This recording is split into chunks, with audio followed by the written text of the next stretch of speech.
The following content is provided under a Creative Commons license. Your support will help MIT OpenCourseware continue to offer high-quality educational resources for free. To make a donation or view additional materials from hundreds of MIT courses, visit MIT OpenCourseware at ocw.mit.edu.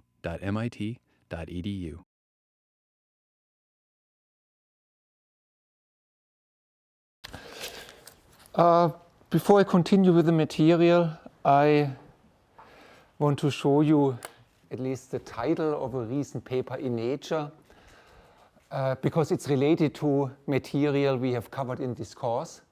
It's about the Kerr effect, the fact that one photon can create a phase shift for another photon. And one goal, of course, for quantum computation, where things are about single photons, is to have a single photon Kerr effect, that one photon can change the phase of the other photon in a strong noticeable way. So you want maybe one photon should create a phase shift on the order of pi. And this was reported here in this paper. Of course, the nonlinearity created by nonlinear crystals is much too weak for that.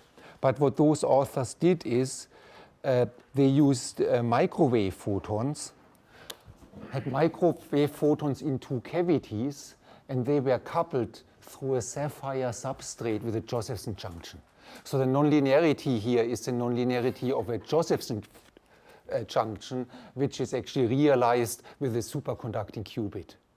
I can't explain you many more details, but I just thought it's sort of cool to see how the Kerr effect, which we discussed and which we discussed for single photon, is realized, at least in the microwave domain.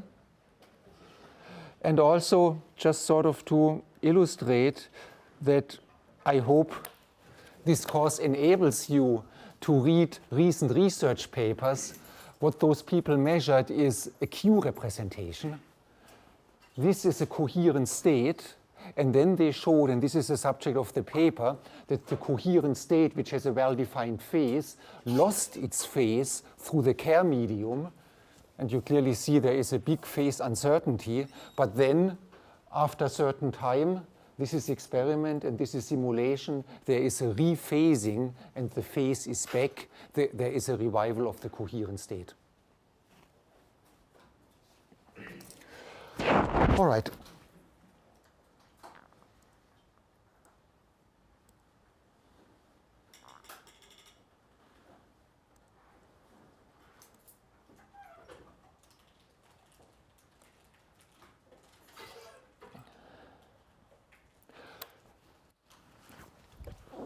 Now I want to address one question which Cody asked about the G2 function and fluctuations of single mode light.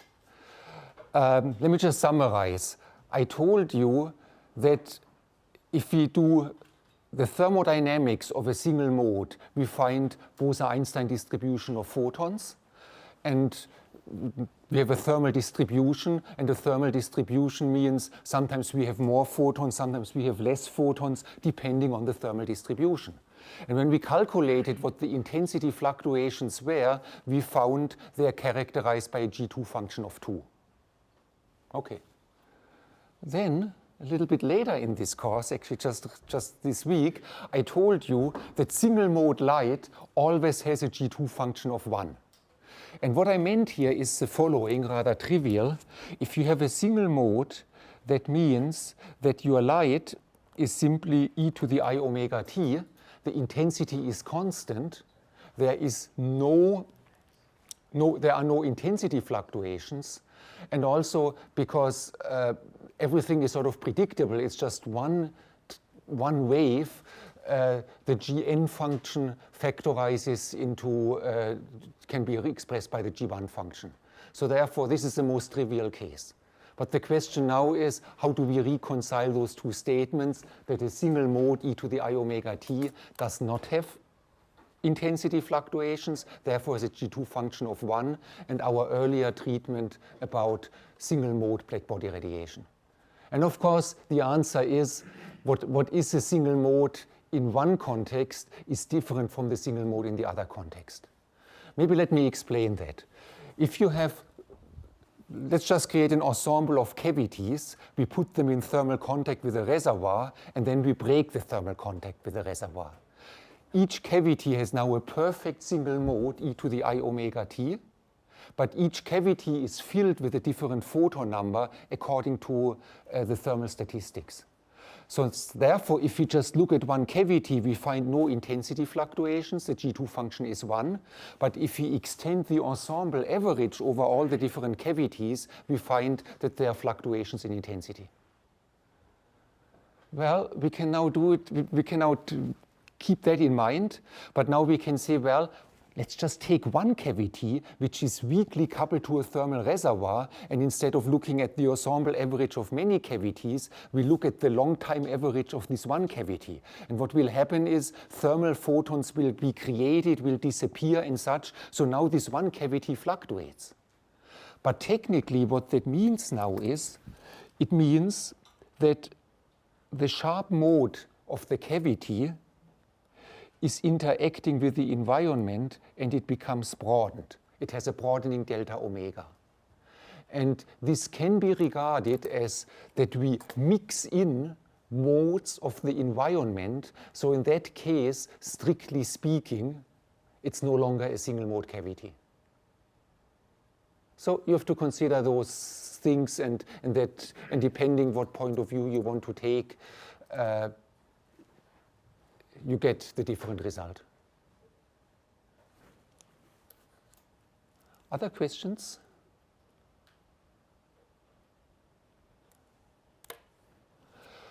Last class, then let me ask you a question. Last class, I explained to you, or at least try to explain to you, that a G2 function for bosons and fermions with the counting statistics, with permutations and such. I wasn't sure, at least from one question I got, whether this was completely clear. Do you have any question about that? Timo? This may be very obvious, but during class I was trying to do something with the thermal state. What is the definition of our thermal state in terms of any basis? Just generally speaking, we write it as, I thought it would be something like e to the minus beta, like Hamiltonian. Yeah, so our definition of the thermal state, when we had thermal light, we say that the statistical operator is given by that. And H is the Hamiltonian for single mode light, which is n plus 1/2 nn.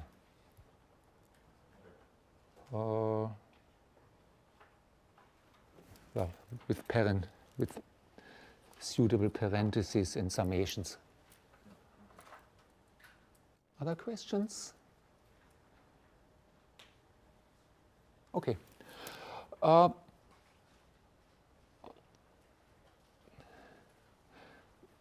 Then let's get to the main subject we want to discuss now, and these are actually Feyman diagrams. I wanted to give you an exact definition and a deep understanding. What does it mean when we talk about processes of absorption and emission, but also about absorption and emission processes which violate energy, and some people refer to them as virtual photons. The reason is that virtual photons cannot really exist for a long time. When you emit a virtual photon, another photon has to be absorbed immediately to reconcile energy conservation, as we want to see in a moment. So the goal of this presentation is, I want you that you realize that each of those doodles has an exact mathematical meaning. This is actually, each of those diagrams represents one term or a class of terms in an exact solution for the time evolution of the system.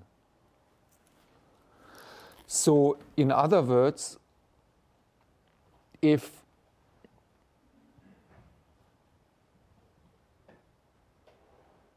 you would ask me, we have a ground and excited state. Is it possible that the ground state emits a photon, goes to virtual state, emits another photon of another frequency, and then somehow absorbs a photon, goes to here, and eventually takes another photon and is back to the ground state. Is that a possibility? Can that happen? And I think what the message here is, yes, everything happens. The system is trying out all of its possibility, and the true time evolution is the sum over all those possibilities, over all the amplitudes related to those diagrams.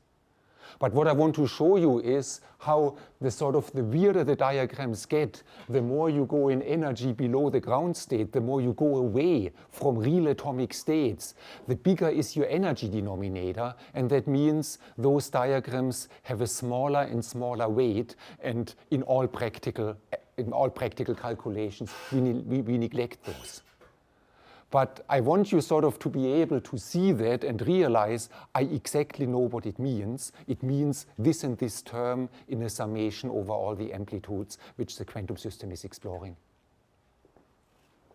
And I think with that we really learn something about physics. We learn about what is actually inside the Schrödinger equation. A lot of people actually before they take this class, think that this is just nonsense, that this has no physical reality. But I hope after this class you see that pretty much everything you draw has physical reality.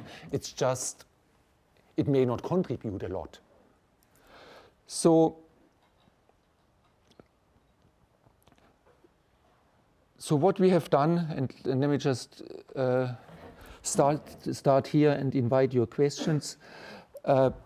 We have figured out how an initial state evolves with a time evolution operator to another basis state, to the final state. And formally, this is the formal solution, an exact solution of the Schrödinger equation. We have to sum over all orders in the interaction. Well, I will immediately tell you what is the first and second order. We're not going much higher, but if you want, here you can. And then what you have to do is, in the time evolution, you have to sum over intermediate times. You have to allow the system to propagate, to change its state, propagate again, change its state again.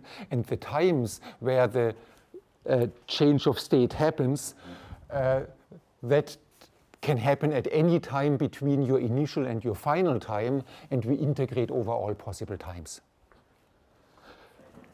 And I showed you, and I think this was the very last thing we did on Wednesday, I showed you how this diagram can be translated into a mathematical equation. And I think I picked the second order diagram, but I think from the way how I present it should be clear now how any such diagram can be translated into an equation, and eventually you have to perform an integral over all intermediate times, and this is part of the time evolution of the system. Questions about that? We allow these to be time dependent here, right? We haven't done anything with that. Good question. I assume that it's time independent. Actually, right now I assume, just to assume something, that it's a dipole interaction. My understanding is if it has an explicit time dependence, it would just appear there and it would not change. Would it? Wait, would it? Actually, when we derived the differential equation for the time evolution operator, did we assume that V was time independent or not? I don't think we did. We integrate over time. I think the formal solution, remember I wrote down the differential equation for the time evolution operator and then say this is a formal solution. My gut feeling is nothing changes when V is time independent, but this one step should be confirmed. Other questions?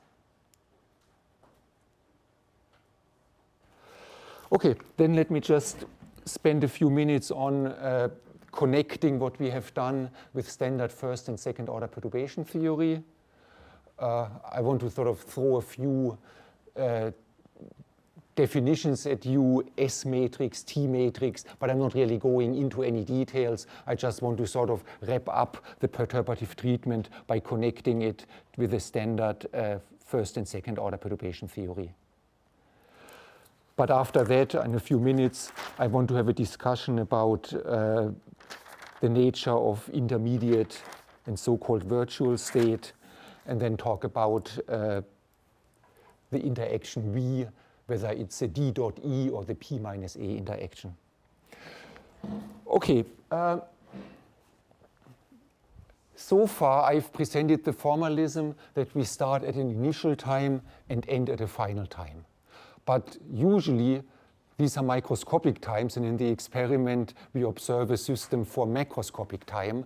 So for that purpose, we usually go to the limit that initial and final times are infinitely apart. And that actually means we have energy conservation. The initial and final energy has to be the same. And that can be, for instance, seen if you restrict ourselves to second order. Remember, we had all those propagators, e to the I energy over h bar times t. And when we integrate it over long times, it will just average out to 0 unless the initial and final energy are the same. And technically, you have seen that in undergraduate derivation in second order perturbation theory, you integrate the exponential function, and eventually, for sufficiently long time, capital T is the difference between initial and final times, it approaches a delta function. So that's how energy conservation comes in. So the fact that we have energy conservation is then used to define S and T matrix. The transition amplitude from the initial to the final state, what we have just calculated and discussed, is called the S matrix. It's just how it is called.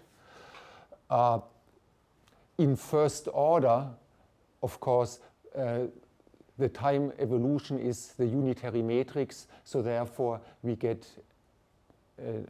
Kronecker delta. And then we discussed that in the limit of large times, we have a delta function. So therefore, if we take the S matrix, which is the transition amplitudes we've calculated, and sort of take out of the S matrix the unity matrix and factor out the delta function, then what is left is the so-called T matrix. When we talk about transition amplitude, transition probabilities, we are asking what is the probability that the system has gone from an initial state, maybe the excited state, to the ground state through spontaneous emission. Well, probability is an amplitude squared, so we take the matrix element of the S matrix and square it. And from the line above, this is now involving the matrix element of the T matrix squared. There's a delta function which becomes a delta function squared, but if we integrate over all final states, a delta function is always requiring that you do some integration later, otherwise the delta function doesn't make sense. The delta function squared, you can actually explicitly see that from the sine function above, the delta function squared just turns into the time t.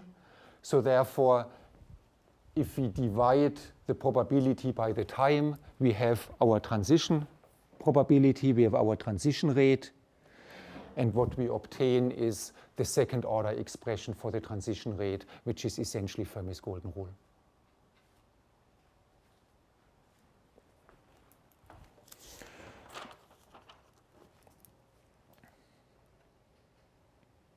So anyway, this is just finishing the formal derivation. But now I want to discuss the nature of those intermediate states. And maybe what you should have in mind, the intermediate state which comes about when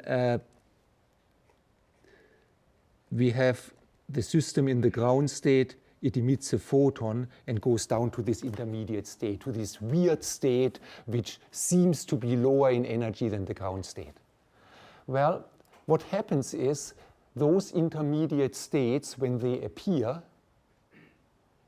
after the vertex, they propagate with an energy, with their energy. But if their energy is less than the initial energy, here, the energy, the intermediate state K, has a phase factor in its propagation which is determined by the difference of its energy with the initial energy. So when we violate energy conservation in intermediate state, delta EK is non-zero, and it is the larger the more we violate energy conservation. And then in the solution of the time evolution, we have to integrate over all intermediate times. So what we have here is we have an oscillating phase factor, and when we integrate it, when we integrate something oscillating over longer than an oscillation period, it averages out to zero. So therefore, those intermediate states which are off the energy shell, which seem to violate energy, can only noticeably contribute over a duration which is 1 over the energy defect delta EK. So it is correct to say that the system in its time evolution for short times can, so to speak, violate energy protected by Heisenberg's uncertainty relation. Or you can say the system can do whatever it wants. It can spontaneously create 10 photons, but this is pretty much like taking money, taking a deposit out of Heisenberg's bank, and after a very, very short time you have to pay it back by having another process which brings you back to the correct energy. I should put it under quotation marks when I said we violate energy, because energy is not sort of defined or measurable in these intermediate times. We start a process with a quantum system, we look what happens afterwards, and whenever we assess energy, it is assessed in the limit of a large, it is assessed when the final time is much, much larger than the initial time. And I just showed you that eventually the system has to be back to a final energy EF, which is identical to the initial time EI. So in other words, I just want you to keep it in mind. I've proven to you energy conservation in the limit that T final minus T initial is large. And when I'm now talking about non-conservation of energy, I do that in quotation marks because we know energy is conserved in the end. It's just that for very, very short times in the time evolution of the system, there appear states, virtual states, which seem to violate energy, but you can think about it in that way. Questions about that?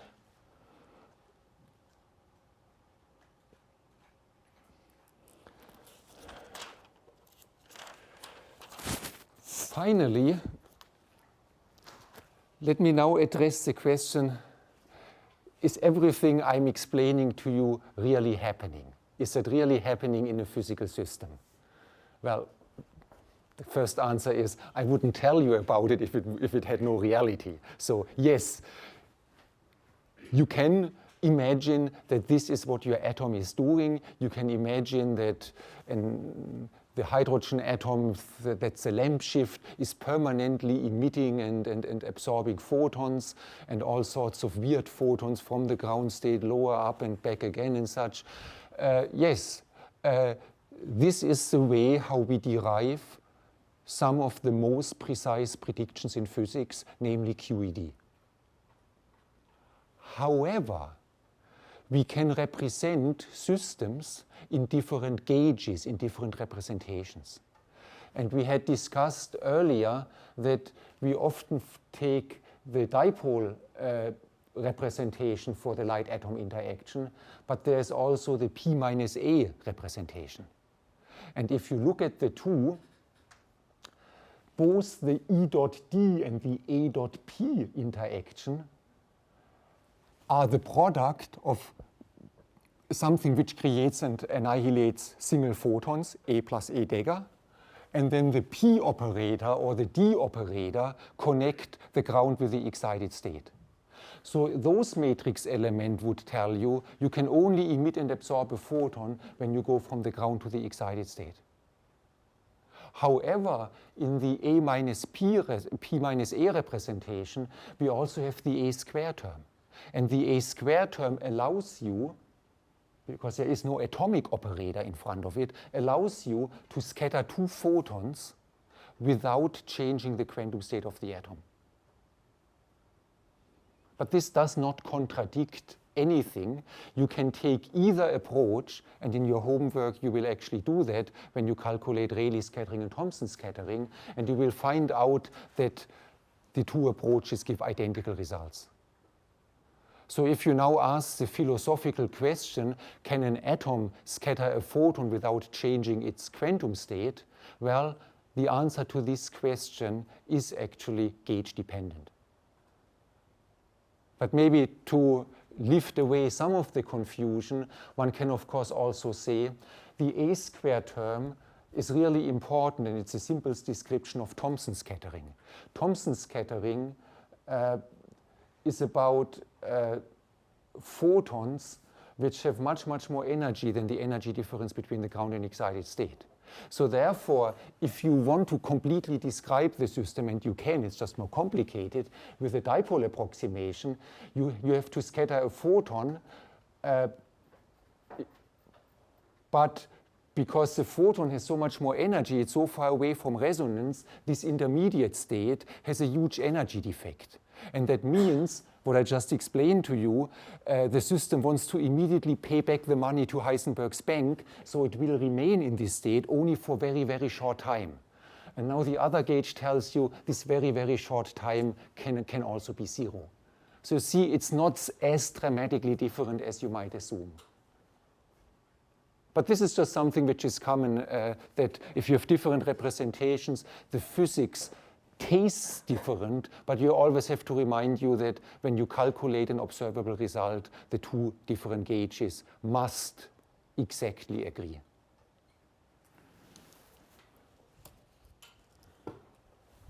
Questions?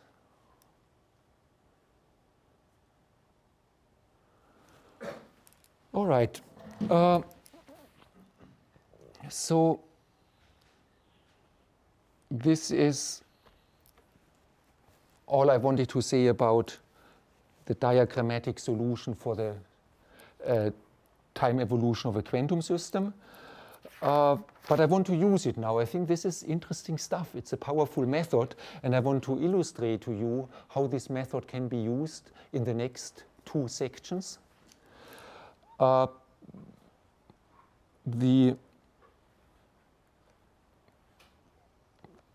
Our next section is van der Waals interactions.